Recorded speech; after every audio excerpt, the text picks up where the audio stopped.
I had to do a lot of VLOOKUPs at work, and this tool called Airtable saved me a ton of time.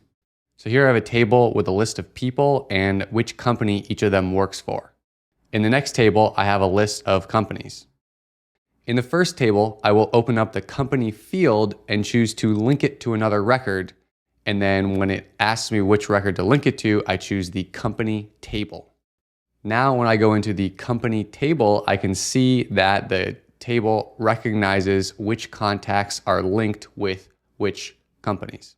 In my company table, I also have a list of revenues by company. I want to bring that into my contacts table. That's where I'm going to do my lookup. So back in the contacts table, I will create a new field called a lookup field, specify the company table, and then specify the revenue field. And that's it. Then I have my lookup. If you'd like to see more videos like this, make sure to subscribe to my channel and leave a comment on what video you'd like to see next.